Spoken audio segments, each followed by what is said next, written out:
Kanina 100. So bali 257 na sa ngayon. Ayan o, may sabaw. Ngayon ang tanong, kumita ho ba tayo dito mga kalingap?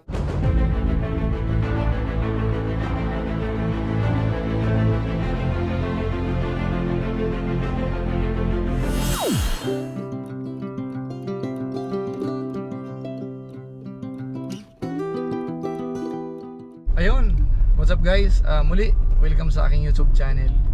Ito si Kuya Julay, ang inyong katugang, ang inyong kalingap. Siyempre, bumabati sa inyo ng magandang araw, magandang gabi. Sang sulok man tayo ng mundo naroon. Sa araw na ito, meron po tayong panibagong content. Ito po ay patungkol sa sakahan siyempre. Dahil ngayon po ay papunta ako dito sa Palayan. Meron ho tayong aanihin na. So tingnan natin, kuhanin natin ng mga video clips, yung mga normal na ginagawa po sa sakahan. Ano po, so antabay lang po tayo. Pero bago po yun, wag natin kalimutang i-subscribe po ang ating YouTube channel, yung Julay Paunil. Tapos pakipindutin yung notification bell button para lagi tayong updated sa aking mga video upload. Tapos isama rin po natin yung ating Facebook page, yung Julay Paunil 2.0. Paki-follow po yun, tapos paki-like na rin. So maraming salamat. So antabay lang po tayo. Tayo po ngayon ay bumabaybay, papunta po doon sa may tabing ilog. Yung ano po natin yan dyan, yung parang hideout po natin, maliit na kamalig. Dyan po nagluluto habang nag-aanihan naman po doon sa kabilang ilog. So lahat po yan ay susubaybayan natin, ano? So antabay lang po.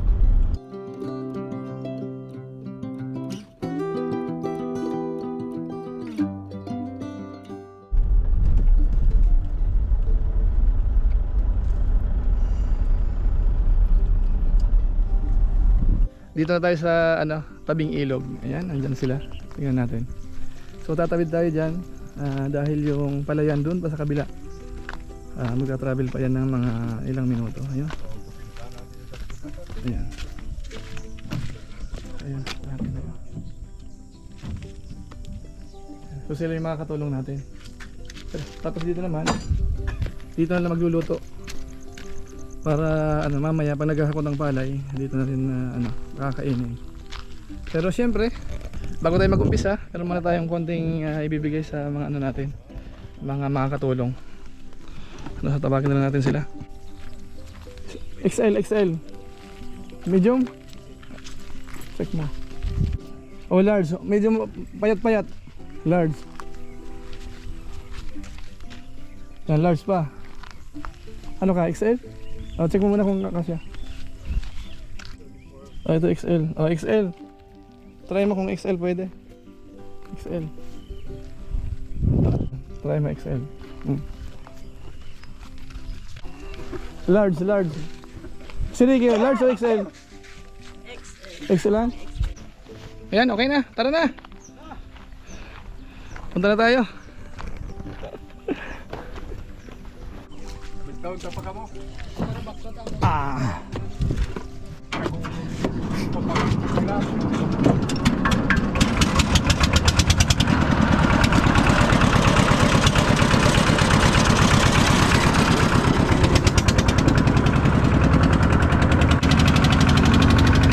Yan, sa magta-travel tayo. Punta tayo doon sa Palayan mismo.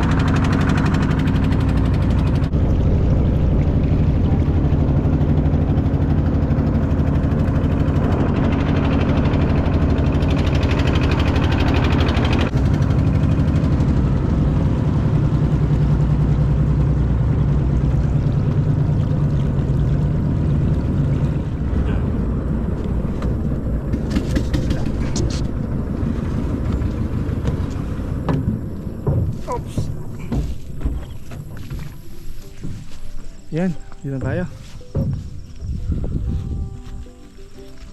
Yeah. Yan, handa na. Ito ang gagamiting harvester. Tapos ito ang aanihin.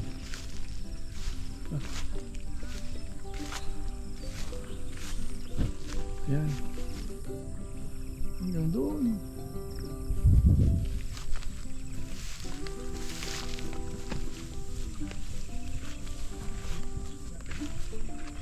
puntahan natin.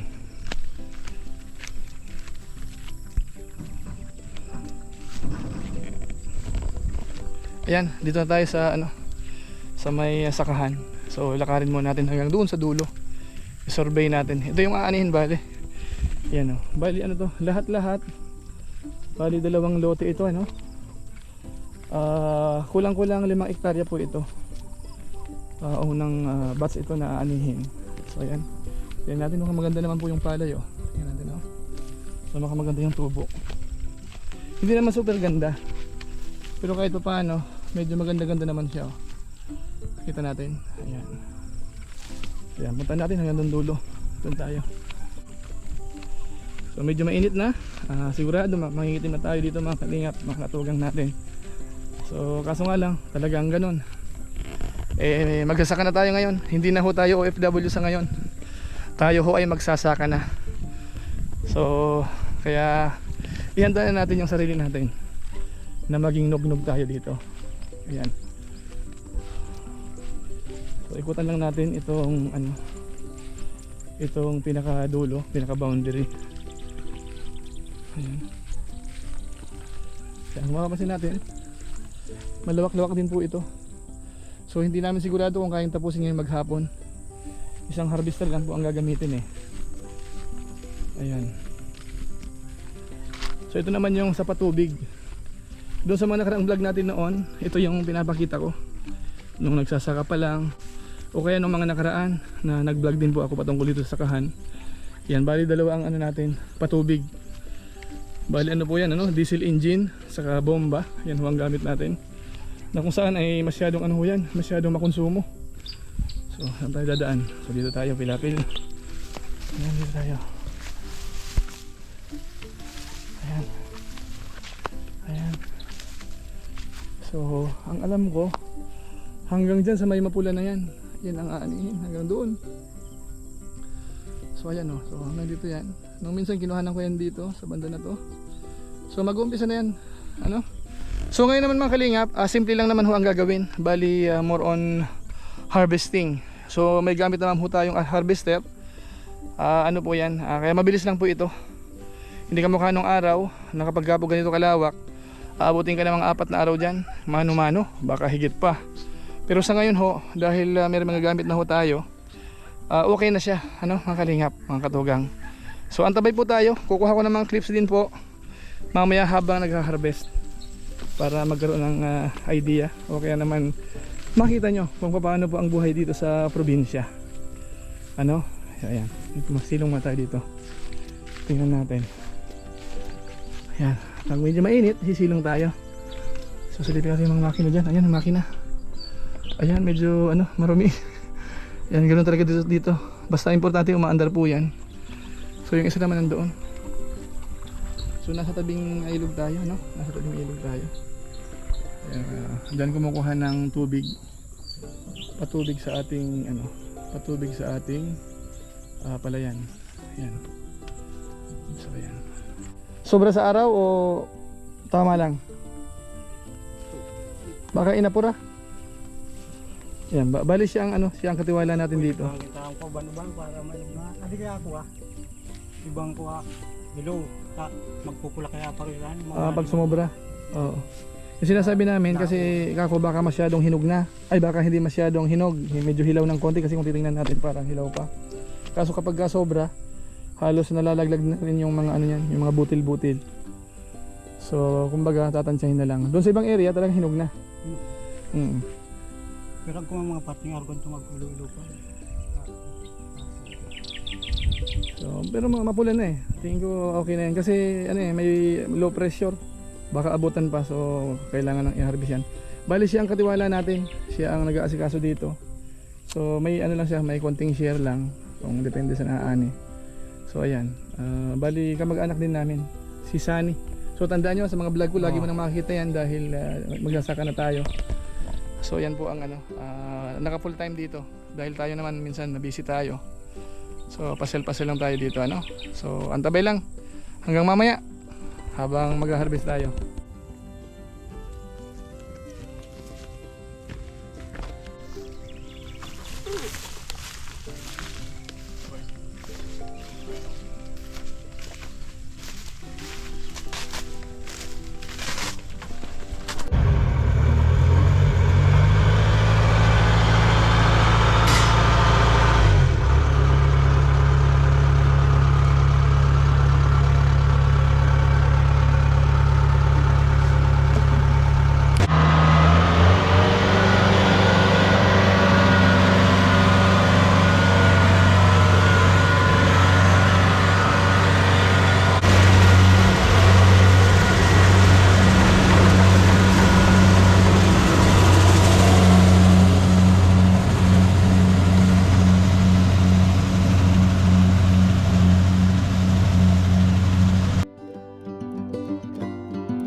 na lang ganito.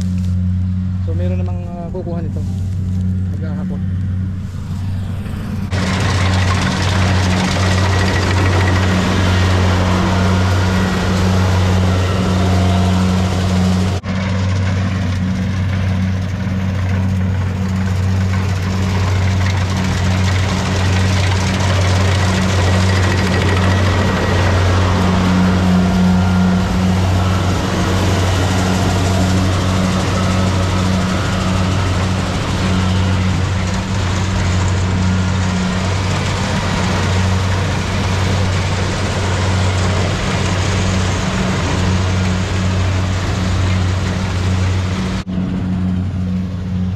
Yan, doon naman sa kabila.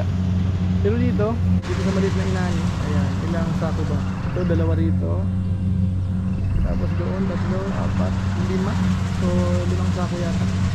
Yung portion doon na hindi pa, pinahuli na muna yan. Yan, yun naman sa kasunod. So, ayun ho. Kasalukuyang nag-harvest.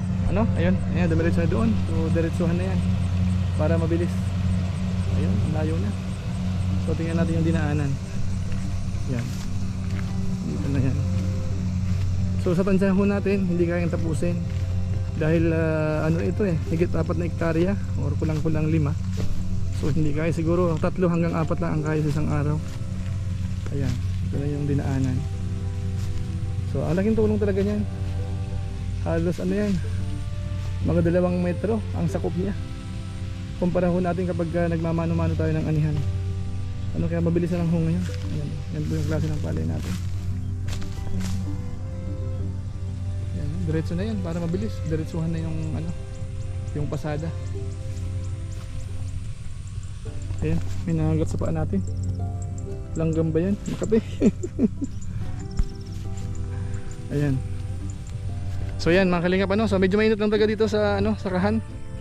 Medyo mainit lang talaga, kailangan natin magbilad.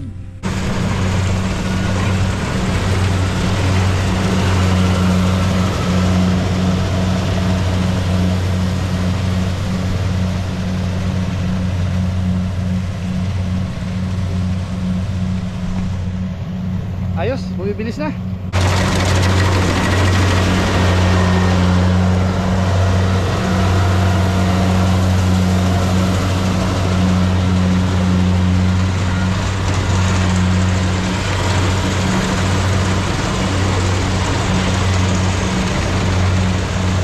So ayun, naghahakot na sila. Marami nang na-harvest. So ayan, hila-hila na naman yung kalabaw. So dadalhin na sa gilid ng ano, gilid ng ilog para isakay doon sa ano, doon sa bangka na dimotor. Ayun. Ang ginagawa dito. Yan. Kasi yung mga ano na yan, nasa sako, iniiwanan lang ng harvester yan. Tapos hahakotin mo. Yan.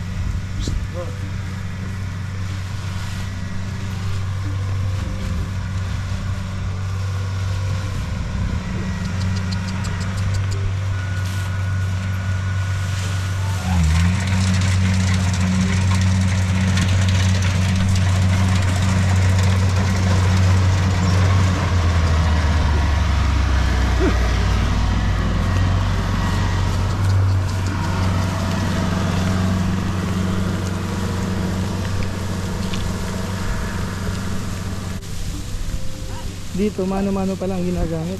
Sa ibang mga lugar meron ng ano, meron ng kinakargahan yan, makina. Pero dito ano ba? Mano-mano dahil wala pa tayong pambili nun. Saka at least nabigyan ng konting ano, trabaho rin yung iba. Kasi yan may ano, may bayad diyan. Magkano bayad sa isang sako? Paghahakot? 20. Kasama na karga, diskarga? Dito 20. Yung hakot lang sa mula dito sa Inani hanggang dito 20. Arasado di pagka nahado arayo, puro hado ba? 20. Malayo sa malapit 20. Tapos kapag karga diskarga sa bangka, Karga diskarga. 10 man. 10. So bali 30 pesos. Para madala to dun sa truck, may karga sa truck, gagastos ng 30 pesos din. So yung mga ganun, ano yun, konsiderasyon na rin sa mga tao. So ganun. So malaki rin mga gagastos ka rin sa paghahakot, siguro na mahigit 10,000. Depende sa maani. kung makakuha tayo ng mga 300, 400. Pero sa tingin ko hindi naman aabot ng 400 to, mga 300 lang siguro tinatansa natin. So tingnan natin mamaya kung ano, kung matatapos. Pero sa tansya ko hindi matatapos. Baka bukas pa ito matatapos. Yun.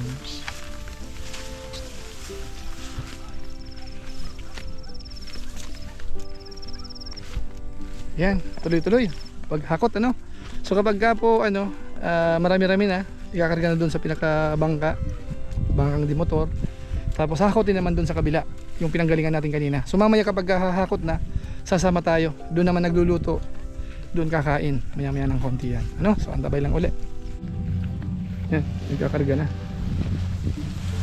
Pasa-pasa lang yan. Isang... Ayun.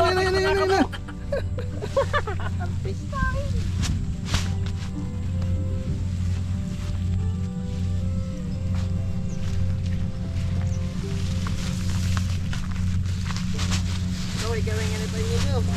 Gaway na. Yan na, hindi ka mabuka di sinako. Ayan, unang hakot ng ano, ng bangka. Ayan, tingnan natin. Ayan, bubad na ang operator natin. Ayan.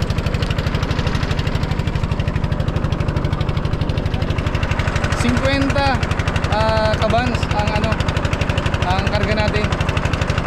So umpisa ng hakot. Ayan. A few moments later.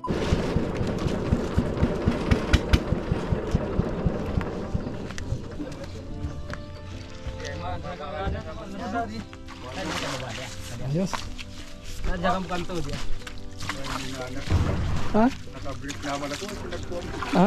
Pabayad taton. Yan, okay na. Ali ang manyan yan, sa manong tuwan, ba't pirik paluwas? Nip. Pa.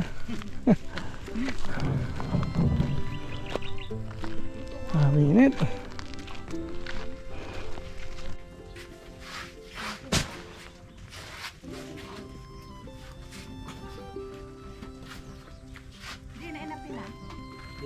Ako kami lahat yan. Ano?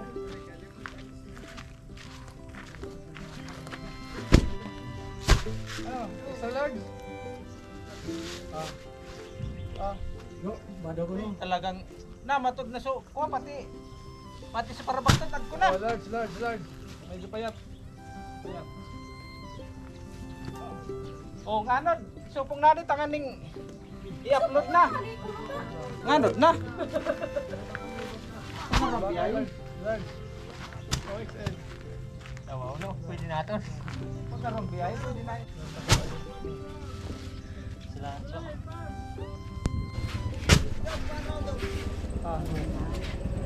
Sarap. Oh, XL.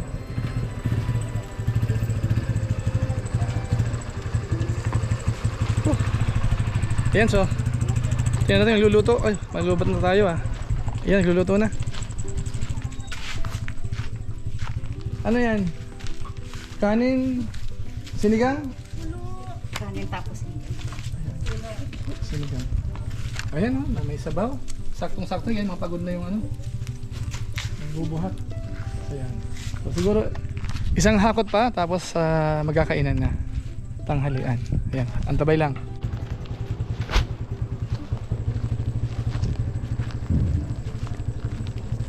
So yan, ganun kahirap, hindi ganun kadali. Hindi ganun kadali yung pagsasaka. Ayan, mula sa pagtatanim hanggang sa paghahakot. So, hahakotin pa yun ng truck para maibenta. So, ganun kahirap ng buhay yung magsasaka. Ayan, unang hakot, 50. Ayan, hakot ulit sila. Babalik muna. Isang hakot pa tapos kakain na.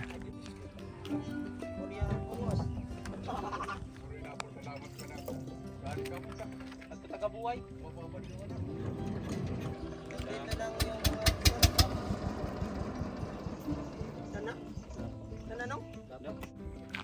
So ayan, pangalawang hakot, bali 100 kabans na yan. Ayan. Ito yung una.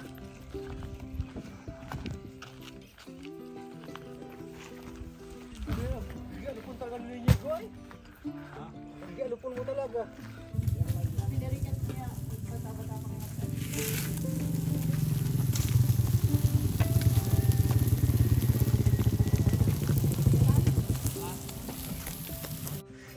Yan, kainan muna.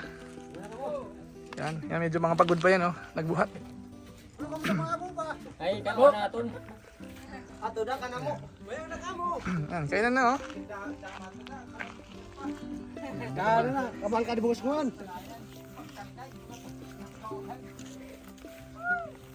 Yan, kainan. Ah, video ini nakikwit ka di karne. Sabaw. Sige. Ayan. 11 na, sakto tanghalian na yan oh. Ayan. Yan, pambabata.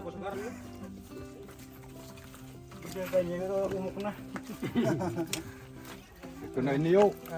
Putol-putol ta na. Isaw gitu na. Isaw pa ko na dagulay. Sabi ka isura. Kamo. Yan tipang kuma. May taba, may laman. Manood sa inyo. Ano yo? Dapat kan juga suku, dapat pala ng kapotan.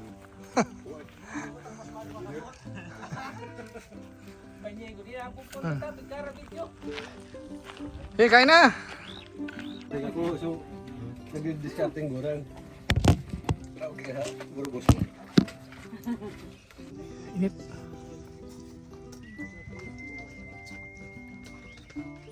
Two 2,000 years later. Ayun, tuloy tayo. Nakatulog ako. So pagising ko, ito na. Pangalawang balik ng truck. Ito ay ikakarga. Yan, 50 ulit. Plus 50, 100. So tapos may parating.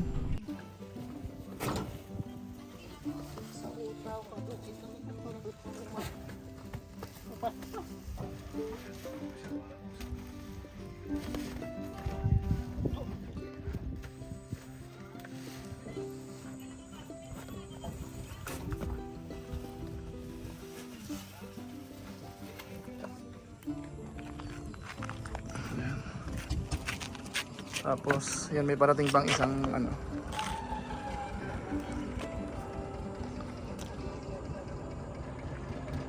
$50 ulit. Hello boss, I'm here. Ay, tagla siya truck kay Mir talaga. Grabe, nandun na.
So yun, hindi kinaya. Nasa ano lang siguro yun, 100 plus. Babalikan ko isang truck. Ayan, 106. Merong natirang ano, mahigit 50 pa. Kanina 100. So bali 257 na sa ngayon. Tapos yung iba bukas, babalikan doon sa Palayan. Hindi pa nakuha.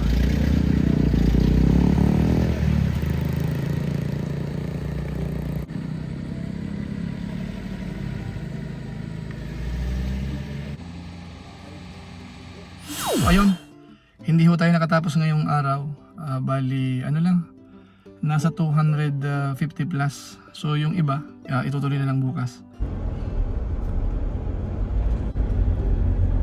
Ayan, medyo masikip ang kalsada. Pero at least, sementado siya. Kaya walang problema. Hindi tayo mababalahaw. So ayan. 2,000 years later. Ayun, mga katugang, mga kababayan natin. Kinabukasan, meron pa pong naani, umabot pa po ng 79 sacks. Kaya ang total ho ay umabot ng 336 sacks. Pero ho, mabigat siya. Nag-average po siya ng mga 60 kilograms. Kaya kung kukunin po natin sa 50 kilograms, papatak ho, mahigit 400 sacks din po yun. Siguro mga 403. So ibig sabihin ho, yung ani ay katamtaman lang. Hindi masyadong maganda, hindi naman masyadong mahina. Kasi ang tinatarget po natin, bawat ektarya ho sana ay maka 100. Na kung saan ay madali po yan, sa bandang Nueva Ecija, yung mga lugar na magagaling yung nagsasaka, mahigit po sila 100 sacks sa bawat ektarya. Pero sa atin po, sa lugar natin, kapag po naka 100, okay na siya. So sa kabuuan ho, medyo katamtaman ho yung ating naani sa ngayon. Ngayon ang tanong, magkano naman ho kaya yung pwedeng kitain doon po sa inani po natin? Ganito yung mga kalingap. Kasi may mga bawas pa po yun. Yung 333 sacks na yon, una, babawasan po doon yung taga-alaga po natin. Usually ho, 10% po yung binibigay natin doon. Kaya automatic po, bawas po yun ng 34 sacks more or less. Tapos yung isa pa po, nagbabayad tayo sa harvester. Ganun din 10%. 34 sacks din po yon. Pero yung harvester, walang problema dahil sa atin din po yon. Kaso nga lang po, hinihiwalay po natin yung konting kita po noon. Tapos bukod po doon mga kalingap, siyempre may mga tumutulong. Yung isa po doon, yung tagabantay po natin ng full time, pumupunta doon sa pagguha ng sako, doon sa pagtitimbang. So binigyan po natin yung ng 5 sako, mga kalingap. Tapos yung isa pa, yung tagaluto, binigyan din natin ng 2 sako. Tapos yung iba pa naman, meron tayong mga tiyuhin na malapit sa atin. So binigyan po natin ng tig-isa, so parang 4 ho yung nabigyan din natin. So sa kabuuan ho, ang natira sa atin ay umabot po ng 284 sacks more or less. Ngayon yung presyo naman, katamtaman din, nasa 1980 pesos per kilo.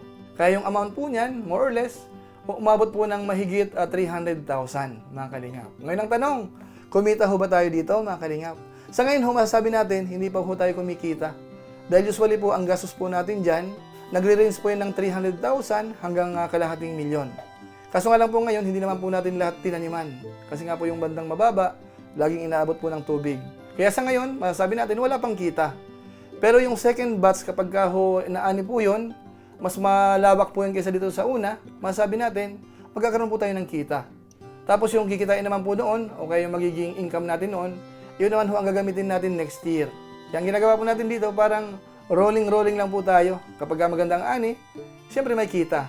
Kapag inaabot naman po ng tubig, ng baha, so medyo tumatabla, minsan lugi. So hindi ho siya 100% na laging kumikita mga kalingap. Pero kapag naman ho maganda ang ani, maganda ho ang kita. Minsan sa kapital nyo ho, minsan nadodoble po yun. Halimbawa, nangapital kayo ng mga 400,000, po pwedeng kumita po yun ng 400 more or less kung maganda ang ani. Kapag katamtaman lang ho, po pwedeng 100,000, 200,000, depende ho doon sa klase ng palay o kaya kung gaano kaganda yung inani po natin. So sana ho, nagkaroon tayo ng konting idea. Abangan nyo po yung magiging batch 2 po siguro. Siguro mga 3 weeks pa mula ngayon or mga 4 weeks. Aanihin na rin po uli natin yun mga kalingap. So siguro pansamantala, yan lang po muna ang ma-share po natin dito. At kung okay lang po sa inyo, po pwede po natin itong i-share. So maraming salamat po sa inyo. So siyempre yung ating mga viewers, hindi natin nakakalimutan yan. Yung laging sumusubaybay po sa ating YouTube channel, nanonood ng ating mga upload. Tapos yung Facebook page po natin, yung July Panel 2.0. Maraming salamat po sa inyo. Lalong-lalo na po yung mga hindi nag-skip ng ads, masipag mag-like at saka po nag-share ng ating mga videos. Maraming salamat po. So muli, ito po si Kuya July, ang inyong katugang, ang inyong kalingap. Na pansamantalang nagpapaalam po muna. Kita-kita na lang tayo sa mga susunod ko pang vlog. Maraming salamat sa inyong walang samang pagsuporta po sa ating YouTube channel. Pagpalain naman kayo ng Diyos, mabuhay tayong lahat. God bless. Bye-bye!